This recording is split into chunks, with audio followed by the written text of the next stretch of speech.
Hello friends, எல்லாருக்கும் வணக்கம். உங்கள் எல்லாரையும் மறுபடியும் சந்திக்கிறதுல ரொம்ப ரொம்ப சந்தோஷம். இன்றைக்கி நம்மளோட பார்ட் 2 பிளேட்ஸ் கிச்சன் சேனலில் என்ன பார்க்க போகிறோம் அப்படின்னு பார்த்தீங்கன்னா, பட்டாணியும் முட்டையும் வச்சு செய்யக்கூடிய ஒரு சூப்பரான எக் க்ரீன் பீஸ் மசாலா இதான் நம்ம இன்றைக்கி பார்க்க போகிறோம். இது வந்து கேரளாவில் ரொம்பவே ஃபேமஸ். கேரளாவில் தட்டுக்கடைகளில் வந்து இது அதிகமாக கிடைக்கும். இது வந்து நீங்கள் ஈவினிங் டைமில் ஸ்நாக்ஸாக செஞ்சு சாப்பிட்லாம், இல்லை காலையில் ஒரு ஹெல்த்தியான பிரேக்ஃபாஸ்ட் செஞ்சு சாப்பிடணும் அப்படின்னு ஆசைப்பட்டீங்கன்னா இந்த ரெசிப்பியை வந்து நீங்கள் அழகாக பண்ணலாம். இப்போ வாங்க இது எப்படி பண்ணுறதுன்னு பார்க்கலாம். இப்போ இதில் பார்த்தீங்கன்னா ஒரு 200 கிராம் அளவுக்கு காஞ்ச பட்டாணியை நான் வந்து ஒரு 8 மணி நேரம் ஊற வச்சு எடுத்து வச்சுருக்கேன். இப்போ நீங்கள் இந்த ரெசிபி காலையில் பண்ண போகிறீங்க அப்படின்னா நைட்டு ஃபுல்லாக பட்டாணியை வந்து நல்லா ஊற வச்சு எடுத்துக்கோங்க. பட்டாணி நல்லா ஊறினதுக்கப்புறமா ஊற வச்ச அந்த தண்ணியை வடிச்சிட்டு பட்டாணியை மட்டும் ஒரு குக்கருக்கு மாற்றிக்கோங்க. இப்போ அந்த பட்டாணி மூழ்கிற அளவுக்கு மட்டும் தண்ணி ஊற்றிக்கோங்க. தண்ணி வந்து ரொம்ப ஜாஸ்தியாக ஊற்ற வேண்டாம். கரெக்டாக வந்து ஒரு கிளாஸ் 1லேருந்து 1.25 கிளாஸ் அளவுக்கு ஊற்றினீங்கன்னா போதும். இப்போ இதுக்கு தேவையான அளவுக்கு உப்பு சேர்த்துக்கலாம். இப்போ இது கூடவே வந்து ஒரு 1/4 டீஸ்பூன் அளவுக்கு மஞ்சள் தூள் போட்டுக்கோங்க. மஞ்சள் தூள் போட்டுட்டு நல்லா கலந்து விட்டுக்கோங்க. இப்போது குக்கரை மூடி விசில் போட்டு ஒரு 4 விசில் விட்டு இந்த பட்டாணியை வந்து நல்லா வேக வச்சு எடுத்துக்கோங்க. ஒரு சில பட்டாணி பார்த்திங்கன்னா வேகிறதுக்கு கொஞ்சம் டைம் எடுக்கும். அதுக்கு பார்த்திங்கன்னா நம்ம கூட 2 விசில் வச்சு வேக விட வேண்டியிருக்கும். அதுக்கேற்ற மாதிரி பார்த்து நீங்கள் வந்து வேக வச்சுக்கோங்க. இப்போ பார்த்திங்கன்னா குக்கர் 4 விசில் வந்து ப்ரெஷர் வந்து கம்ப்ளீட்டாக அடங்கிருச்சு. நான் வந்து குக்கரை ஓப்பன் பண்ணிட்டேன். பாருங்கள், பட்டாணி நல்லா வெந்திருக்கு. பட்டாணி பார்த்திங்கன்னா நீங்கள் குழையிற அளவுக்கு வேகக்கூடாது. பட்டாணி நல்லா சாஃப்டாக வெந்திருக்கணும், அவ்வளோதான். ரொம்ப குழையக்கூடாது. பாருங்கள், பட்டாணி நல்லா வெந்திருக்கு. இப்போ பாருங்கள், தண்ணி கூட ரொம்ப மீதியில் ரொம்ப கொஞ்சமாக இருக்குது. இது வந்து நம்ம வதக்குறப்ப வத்திரும். இப்போ வந்து கடாயில் நான் ஒரு 2 டேபிள் ஸ்பூன் அளவுக்கு தேங்காய் எண்ணெய் ஊற்றிருக்கேன். இந்த ரெசிபி பார்த்திங்கன்னா தேங்காய் எண்ணெயில் பண்ணால் தான் நல்லா டேஸ்ட் இருக்கும். எண்ணெய் சூடானதும் அதில் வந்து 1 இன்ச் அளவுக்கு இஞ்சியை வந்து துருவி போட்டுக்கோங்க. போட்டு கொஞ்சம் நல்லா வதக்கி விட்டுக்கோங்க. இதுக்கு வந்து பூண்டுலாம் தேவையில்லை. ஜஸ்ட் இந்த மாதிரி நீங்கள் வந்து இஞ்சியை லைட்டாக துருவி போட்டால் போதும்.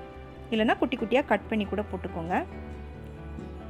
இப்போ இஞ்சி வந்து கொஞ்சம் நல்லா வதங்கினதும் இதில் 2 பெரிய வெங்காயத்தை நல்லா கொஞ்சம் பொடி பொடியாக கட் பண்ணி போட்டுக்கோங்க. கூடவே காரத்துக்கு 3 பச்சை மிளகாவை கொஞ்சம் நீள வாக்கில் கீறி போட்டுக்கோங்க.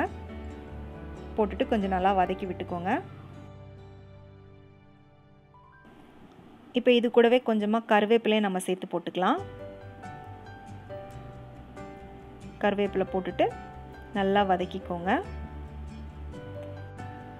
ரொம்ப ரொம்ப ஈஸியான ரெசிபி.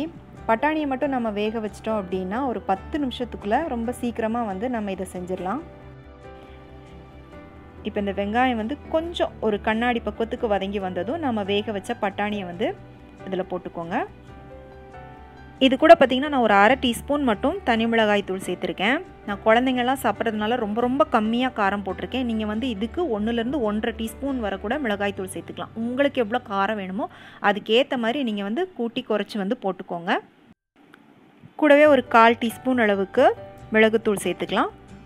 அடுத்ததாக ஒரு 1/2 டீஸ்பூன் கரம் மசாலா தூள். அவ்வளோதான். இதுக்கு வந்து வேறு எந்த மசாலா தூளும் எக்ஸ்ட்ரா தேவையில்லை. இப்போ வந்து அடுப்பை கொஞ்சம் மீடியமில் வச்சுட்டு இந்த மசாலா எல்லாம் நல்லா அந்த பட்டாணியோட மிக்ஸ் ஆகிற அளவுக்கு ஒரு 5 நிமிஷத்துக்கு நல்லா வதக்கி விட்டுக்கோங்க. அந்த தண்ணி எல்லாம் கொஞ்சம் வற்றி வந்ததும் இதில் வந்து முட்டையை உடச்சி ஊற்றிக்கலாம். 200 கிராம் பட்டாணிக்கு 5 முட்டை உடச்சி ஊற்றினா கரெக்டாக இருக்கும். இப்போ நான் வந்து 5 முட்டை உடச்சி வச்சுருக்கேன். அதை வந்து ஊற்றிடலாம். முட்டையை ஊற்றிட்டு நல்லா கலந்து விட்டுக்கோங்க. கிட்டத்தட்ட பார்த்திங்கன்னா இது நம்ம வந்து எக் பொடிமாஸ் பண்ணுற மாதிரி தான். நம்ம வந்து எக்ஸ்ட்ரா பட்டாணி மட்டும்தான் நம்ம வந்து இதில் சேர்க்குறோம். இதில் வேணும் அப்படின்னா நீங்கள் தக்காளி கூட போட்டு வதக்கிக்கலாம் வெங்காயத்தோட. இன்னும் வந்து அது டேஸ்ட் ரொம்ப நல்லாயிருக்கும். இப்போ பார்த்திங்கன்னா நம்ம பட்டாணி வேக வைக்கிறதுக்கு மட்டும்தான் உப்பு சேர்த்துருக்கோம், முட்டைக்கு சேர்க்கல. அதனால் முட்டைக்கு தேவையான அளவுக்கு கொஞ்சமாக உப்பு சேர்த்துக்கலாம். சேர்த்துட்டு திரும்பவும் நல்லா வந்து கலந்துக்கோங்க. இப்போ இந்த முட்டையெல்லாம் பார்த்திங்கன்னா நல்லா உதிரி உதிரியாக வரணும். பாருங்கள், இப்போ இது ரெடி ஆயிடுச்சு. இப்போ கடைசியாக இறக்குறதுக்கு முன்னால் வந்து இன்னும் கொஞ்சம் மிளகுத்தூள் சேர்த்துக்கிட்டிங்க அப்படின்னா இன்னும் வந்து டேஸ்ட் ரொம்ப நல்லாயிருக்கும். குழந்தைங்களுக்கு பார்த்திங்கன்னா காலையில் இதை வந்து நீங்கள் பிரேக்ஃபாஸ்ட்டாக செஞ்சு கொடுக்கலாம். இல்லை சப்பாத்தியோட வச்சு ரோல் பண்ணி கூட அவங்களுக்கு கொடுக்கலாம். ரொம்ப விரும்பி சாப்பிடுவாங்க.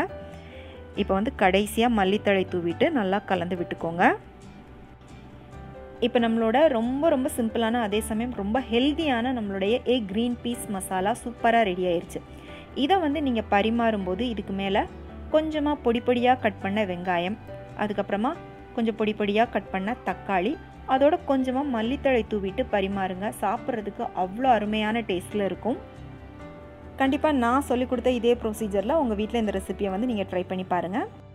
இந்த வீடியோ உங்கள் எல்லாருக்கும் ரொம்ப பிடிச்சிருக்கும் அப்படின்னு நம்புகிறேன். பிடிச்சிருந்துச்சு அப்படின்னா மறக்காமல் லைக் பண்ணிவிட்டு உங்கள் ஃப்ரெண்ட்ஸ் அண்ட் ஃபேமிலிக்கு ஷேர் பண்ணுங்கள். மீண்டும் வேறொரு ரெசிபியோடு சந்திக்கிறேன். நன்றி, வணக்கம்.